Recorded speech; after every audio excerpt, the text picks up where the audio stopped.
3rd week போகிறதுக்கு முன்னாடி இதோட எரர் எல்லாம் அனலைஸ் பண்ணியிருக்கணும். இந்த இருக்கா ரிவிஷன் ரீவெரிஃபை யூனிட் 1 ரிசல்ட்டு இதெல்லாம் பார்த்துட்டு தான் என்ன பண்ணணும், அடுத்ததுக்கு போகணும்.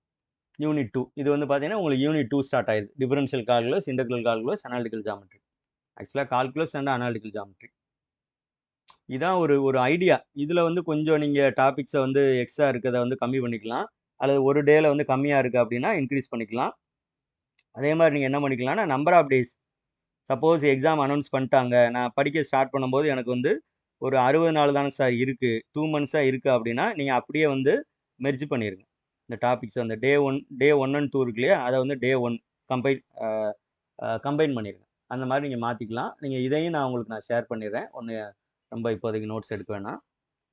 இப்படி போகும். ஒரு வாரத்துக்கு ஒரு டெஸ்ட் வர மாதிரி நான் போட்டிருப்பேன். வீக்லி டெஸ்ட் நம்பர் 4, யூனிட் 2, 2 வாரத்துக்கு ஒரு யூனிட் கம்ப்ளீட் ஆகிற மாதிரி இருக்கும். கொஞ்சம் வெயிட்டு லென்த்தியான யூனிட்டுக்கு கொஞ்சம் நம்பர் ஆஃப் டேஸ் நீங்கள் அதிகமாக கொடுக்கலாம். சின்ன யூனிட்டுக்கு நம்பர் ஆஃப் டேஸ் வந்து குறைச்சிடலாம். இன்னொன்று வந்து இந்த உங்களுக்கு ஈஸியாக இருக்கா கஷ்டமாக இருக்கான்னு அதுக்கேற்ற மாதிரி நீங்கள் என்ன பண்ணணும்னா இந்த ஸ்டடி பிளான் போடணும். எல்லாருக்கும் ஒரே மாதிரி போடணும்னு அவசியம் கிடையாது. ஒரு சில டிஃபரன்ஷியல் ஈக்குவேஷனில் ஸ்ட்ராங்காக இருப்பீங்க, அப்போ அவங்க வந்து மினிமம் நம்பர் ஆஃப் டேஸ்லேயே இந்த யூனிட்டை வந்து கவர் பண்ணிடலாம். அந்த மாதிரி அதுக்கேற்ற மாதிரி நீங்கள் வந்து இதில் அட்ஜஸ்ட்மெண்ட் பண்ணிக்கலாம். யூனிட்ஸ் வீக் 7 and 8 வந்து பார்த்தீங்கன்னா unit 4 vector calculus, Fourier series and transformation வரும்.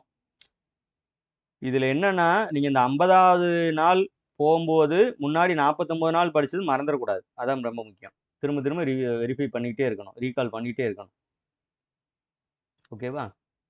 நாள் கடகடன்னு ஓடிடும். பட்டு நம்ம மைண்டில் இருக்கான்னு பார்க்கணும். அதுக்கு சில டிப்ஸும் நான் உங்களுக்கு இந்த பின்னாடி சொல்கிறேன். இது நான் உங்களுக்கு ஷேர் பண்ணிடுறேன், பார்த்துங்க. இது ஒரு மாடல் தான். வீக்லி டெஸ்ட் 14 ரிவிஷன் டெஸ்ட் வந்துடும் 101லேருந்து. நீங்கள் 101 அந்த டேயில் தான் போடணும் அப்படின்னு இல்லை. 101வது நாள் தான் ரிவிஷன் டெஸ்ட்டுன்னு போடணும்னு இல்லை. இடையில 5 யூனிட்டை கவர் பண்ணிவிட்டு கூட ஒரு ரிவிஷன் டெஸ்ட்டு அட்டன் பண்ணலாம், அல்லது போட்டு பார்க்கலாம். சரியா? இது first 5 units, 100 MCQ, 100 mark, 2 hours. அதே மாதிரி அடுத்த டேயில் வந்து பார்த்தீங்கன்னா அடுத்த 5 யூனிட்ஸு, யூனிட் 6லேருந்து 10 வரைக்கும் இதே பேட்டர்ன். இதில் மெயினாக என்னென்னா இந்த இங்கே கீழே போட்டிருக்கேன், 2 hours கண்டினியூஸாக உட்காரணும். வீட்டில் தானே உட்காந்துருக்கோம், அரை மணி நேரம் அட்டன் பண்ணுவோம், அப்புறம் அரை மணி நேரம் ஏதாவது ஸ்நாக்ஸ் சாப்பிட்டு வரும் அப்படின்னு இருக்கக்கூடாது. ஒரு கொஸ்டினுக்கு மேக்ஸிமம் 72 செகண்ட். சரியா? நோட்ஸ் எதுவும் பக்கத்தில் இருக்கக்கூடாது, no notes. Flag guessed answers. அந்த நீங்கள் ஆன்சரை கெஸ் பண்ணிங்கன்னா அதை வந்து ரவுண்ட் பண்ணிக்கங்க. இப்போ எக்ஸாம்பிளுக்கு உங்களுக்கு 5th கொஸ்டின் தெரியல, ஆனால் கெஸ் பண்ணுறீங்க. இது ஆக்சுவலாக லக்கில் வர்றது, உங்களுக்கான நாலேஜில் வரல. அப்போ அது உங்களுக்கு ஐடென்டிஃபை பண்ண தெரியணும். ஸோ ரவுண்ட் பண்ணிக்கங்க. ரவுண்டோ இதை ஒரு சிம்பிள் போட்டுக்குங்க.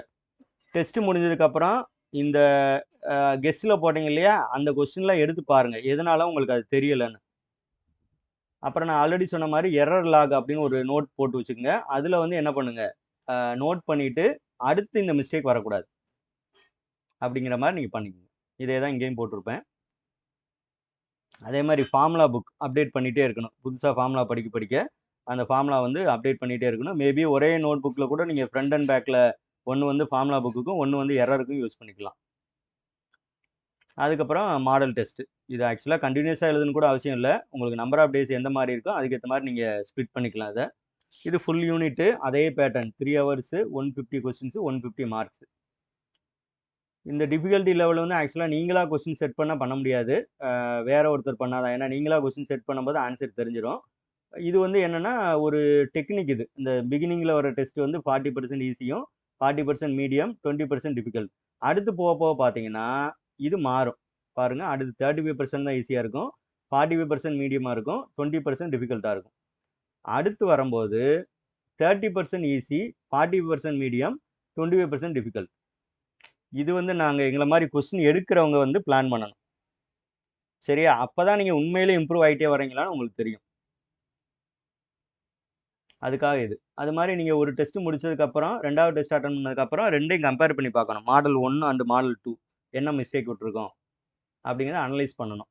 அந்த செக்ஷன் வைஸ் ஸ்கோர் அல்லது யூனிட் வைஸ் ஸ்கோரும் பார்க்கணும். ஏன்னா மாடல் டெஸ்ட் ஃபுல்லாக எழுதுறீங்க. அப்போ யூனிட் 1ல் மாடல் டெஸ்ட் 1ல் எவ்வளோ மார்க்கு, யூனிட் 2ல் மாடல் டெஸ்ட் 2ல் எவ்வளோ மார்க்கு, கூடியிருக்கா குறைஞ்சிருக்கா, அதை அனலைஸ் பண்ணணும். அட்லீஸ்ட் ஒரு இதுக்கு நீங்கள் மினிமம் 11 out of 15 ஒரு யூனிட்டுக்கு 15 கொஸ்டின் வச்சுக்கிட்டீங்க அப்படின்னா எந்தெந்த யூனிட்லாம் பிலோ 11 வருதோ அந்த யூனிட்டை கொஞ்சம் நோட் பண்ணணும், என்ன ரீசன்னால அதில் மார்க் போகுது. சரியா? அந்த ரிவிஷன் டெஸ்ட் மாடல் டெஸ்ட் 2க்கு முன்னாடியே அதை அனலைஸ் பண்ணணும். அடுத்து மாடல் டெஸ்ட் 2 அட்டன் பண்ணதுக்கப்புறம் இந்த விஷயம் பண்ணணும். ஆல்ரெடி நான் சொன்ன மாதிரி கம்பேர் பண்ணணும், யூனிட் வைஸும் கம்பேர் பண்ணணும், டோட்டல் மார்க்கும் கம்பேர் பண்ணணும். அப்புறம் மாடல் டெஸ்ட்டுக்கு 3 வரும்போது கிட்டத்தட்ட டிஆர்பி அதே எக்ஸாம் பேட்டர்னில் நீங்கள் டெஸ்ட் அட்டன் பண்ணணும். சரியா? யூஸ்வலாக ஒரு கொஸ்டின் பேட்டர்ன் இப்படி தான் இருக்கும், மேபி சம்டைம் சேஞ்ச் ஆகலாம். ஃபோக்கஸ் வந்து conceptual reasoning, application based MCQ, inter unit linking, அந்த ஒரு யூனிட்லேருந்து இன்னொரு யூனிட் இருக்கும் பார்த்தீங்களா, அந்த மாதிரி விஷயங்களை பார்க்கணும்.